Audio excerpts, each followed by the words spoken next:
Tell us about the open-air markets that used to be on Myrtle Avenue. Okay. There were possibly more than two, but the two I can remember. One was in the 200 block of South Myrtle on the east side, either where the Bank of America is currently or the Bank of America parking lot. These open air in the sense that they had no solid front. They had a folding screen or gate that was pushed either one side or divided and pushed to both sides during the day, but at night, to lock it up, they simply drew the two sides or the one side together, put a padlock on it, and that was it. And that was the Pure Food Mart, I think. And right next to that on the south was the first Monrovia location of Vandy Camps, which was a windmill, a real windmill. More authentic looking than the one in Arcadia, in that the tower, the shape of the tower was constructed the way you'd expect a Dutch windmill to be built, and had the traditional arms on the windmill. What year would that have been built? Well, let me see. The women's clubhouse was torn down about 1924 or 25 when they moved to North Canyon. The corner was empty for a while, and then the bakery was built. So I would say maybe in 1926 or 27. The market, I don't know if they went up simultaneously, but the market, they were next to each other for many, many years. What else was in that block around that time? When did the service stations and the car dealerships Well, the start? first service station that I've heard about, that I know for sure, was at the corner of Myrtle and Foothill, where the Coffee Bean and Tea Leaf is now. Charles and Ueda Anson lived in a house on the corner when that was strictly residential. But they rented the front corner of their lot in the teens, maybe let's say 13, 14, when there was enough automobile traffic to call for a filling station, and so it was on that corner first. Later on, the Anson house was moved east on Foothill, and they put up a commercial building on the corner that I think had a service station as part of it, and also automobile repair. After that, well, there was Zurell and Wicks in the 300 block on the east side where Penny's was later, then the Fourth Dimension, and now the store building that has, as part of it, the Seasoning Alley and Monrovia, it's there, Pizza, Monrovia Pizza. That was probably from the 20s. And then further south, there might have been a filling station like the 700 block. Later there was a Chevron station on the southwest corner where Chase is now. But as I say, the first one from probably the teens was in the southeast corner of Myrtle and Foothill. And then some other grocery stores went in, what, in the 50s or the 60s, or before that? Let's see. The other open air was Slicks. That was in the 600 block, South Myrtle. Same situation, open air, gates pulled closed at night and padlocked. They might have had several independent concessioners in there. I'm not sure that they operated the entire market, even though it was under their name. So the fruit concession might have been a separate owner. The butcher shop might have been a separate concession. And where was Gert Manian's? Gert Manian's was at 605 South Myrtle Avenue. And when did it go in about? Probably early 40s. I can remember it from 1945 on, and it was open already. It had, again, the butcher section was owned by the Kettlers, and there was a separate bakery in there. I don't know if it was Gert Manian's bakery or again if it was a separate concession. What I remember is they had these interesting looking glass coned lights it tended to focus the light downward onto the bakery goods. So you got a really nice presentation. And they had jelly donuts. They were baked in such a way that there was a little depression in the top. And they would take scoops of jelly and put a dollop in that little depression on the top. It was probably about, maybe about this wide, circle. They didn't inject them with jelly. They baked them first. I don't know how they managed to create the depression. And then they filled that depression later with jelly. Did you ever have any of those? Oh yeah. My grandmother's sister would come out to visit from Pasadena.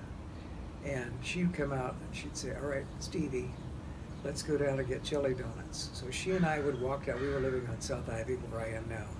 We would walk a block down to Kurt Manian's and secure several jelly donuts. She would come all the way out from Pasadena?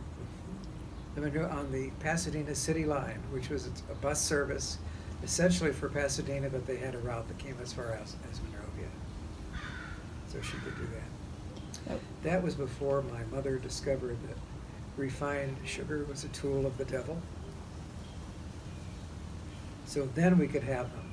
Later on, nah. What about the Asano Grocery store? The Asano Grocery was in the 700 block originally. Of South Myrtle. South Myrtle on the west side of the street.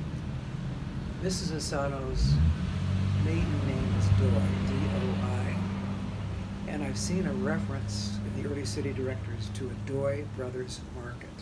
So I don't know this for sure, and the family's not sure either, the Asano descendants. But I think what may have happened is that the Doi brothers started it, and then the Asanos took over operating the market. It was later moved to the 500 block, about 17 South Myrtle. And then they gave up the market. Papa Asano found another place of employment. He was here early. By early I mean teens. I think I was able to find in the ship records of the ship manifests when he came over from Japan. He served as a gardener first for a family on Highland, and then I think probably sent for his wife. She may have been a picture book bride. And she came over, and then they started operating the market. And talk about the strawberry growers. Was it the Ueda family? The Ueda family, another early Japanese immigrant. According to the family, he came initially to work on building the Pacific Electric Railway to Monrovia. That would have been about 1903. I believe that his wife was a picture bride also, and came probably sometime in the teens. He gave up working on the railroads. The construction may have come to a conclusion. So he started out as a truck farmer in strawberries, with what he grew best. So he had lots along Huntington Drive that he used to grow strawberries. And then they had a roadside strawberry stand. This was on Route 66, so there was a lot of street traffic, a lot of potential customers driving by who would stop and get berries. But he became known as Monrovia's Strawberry King. In fact, there's pictures of an entry in a Monrovia Day parade showing him as the Strawberry King. And then what happened to his strawberry lots? Well, the Asanos and the Uedas and several other Japanese families were interned during the Second World War. I'm not sure where the Uedas went. I think that the Asanos ended up at Hart Mountain in Wyoming. Anyway, they were interned. Mr. Ueda made a friend, a Caucasian friend. Back before family story is they were drinking buddies. So when it became clear that they were going to have to leave, Mr. Ueda gave Mr. Good, his drinking buddy, power of attorney. So he looked after the property all the time. The Uedas were out of Monrovia, made sure it was looked after, taxes paid, etc., so that when they were finally released from internment, they could come back and their property was intact. That was not the case with a lot of families who were interned. They lost everything. Another early Japanese family were the Tsunishis. The father came, I'm guessing maybe about 1910, and he worked first for an osteopathic physician, Dr. Blanche Weston, who lived at 184 North Ivy.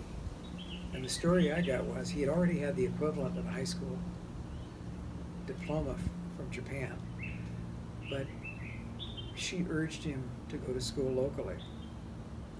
So he attended Monrovia High School and graduated from Monrovia High School also.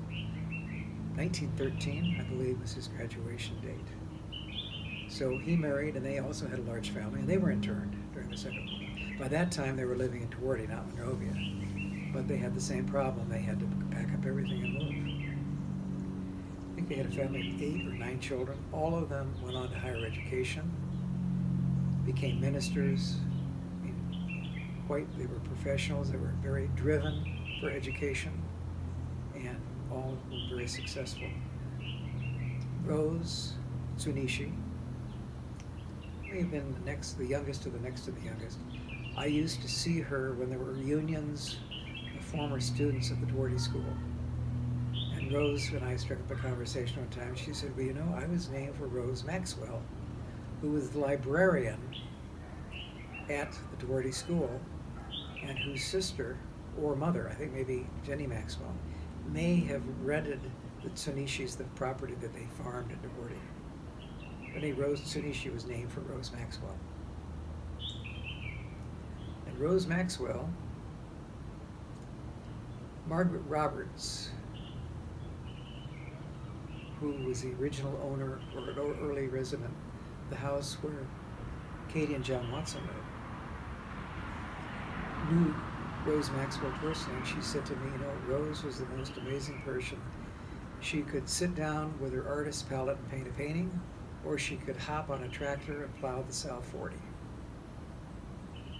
Rose never married, looked after her mother who lived way into her 90s, and then died herself, and then the house was vacant and ultimately torn down. Yeah, Rose Maxwell. I'm trying to think of any other Japanese American families. Those are the 3 that come to mind: the Asanos, the Tsunishis, the Uedas.